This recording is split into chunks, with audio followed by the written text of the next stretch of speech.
You started it. Go. Go. Go. That was Dubois. Thank you, Dubois. You're welcome. Alright, here I am again because my first video cut off sooner than expected, so I bored myself to the camera, but the camera didn't pick up on what I was saying. Here we are again. So, this week, my theme was honesty. I think a lot of that has had to do with not only recent events within the TASC community, but also the texts that we examined. As we read, say, The Negro Artist and The Racial Mountain by Langston Hughes, he really just told us the truth. I mean, he talked about how in society, whiteness is the standard. White is right, essentially.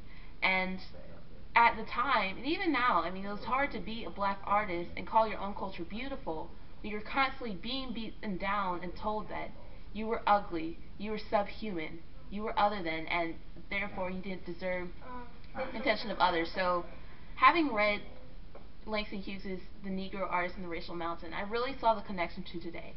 Like, the whole theme of acceptance is relevant now, and especially as it relates to the black community specifically. So I think that's a good starting point for the rest of this video. So I'll go ahead and go into the songs that I chose for this week. My first song was Killing Me Softly by Roberta Flack.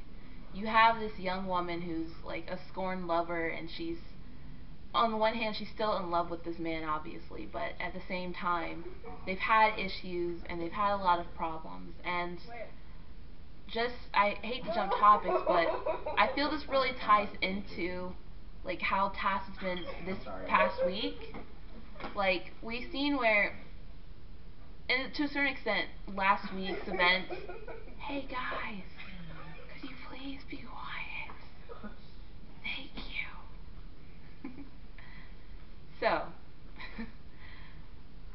this last week, I feel that to a certain extent some of the problems of the TASC community were overlooked because we had this ideal image in our head and we were getting used to things and we were really excited. Not to say we're not excited now, but since then a lot of tensions have mounted and like a lot of the holes in the community are really coming to light so we can see them.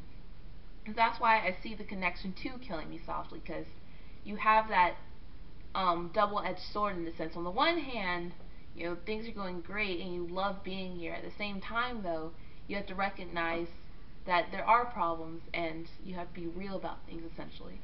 So, again, I felt that Killing Me Softly by Roberta Flack was an honest portrayal of how life has multiple sides to it. My next song was Leave Me Alone by Michael Jackson. In this song, he's really angry at the press and singing about how he's been scorned, he's been vilified, all this, you know, negative press he's had to deal with this negative press, but I mean, still, he continues to rise, he continues to sing and perform and go against it and be his own man. So again, I felt that this sense of frustration kind of reflected what many students felt, and even, say, in Sonny's Blues, what Sonny may have felt as he went through various trials and tribulations.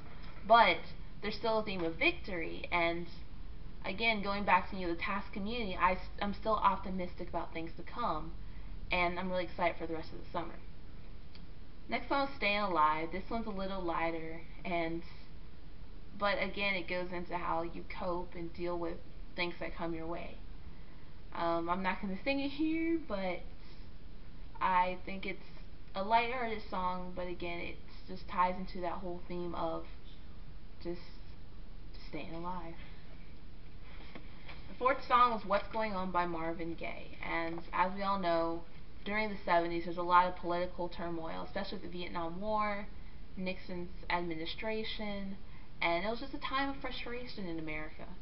And that theme of frustration, I mean, the reason why this is such a timeless song is because the themes presented did not just have to do with the 70s, they reflect a general feeling in society that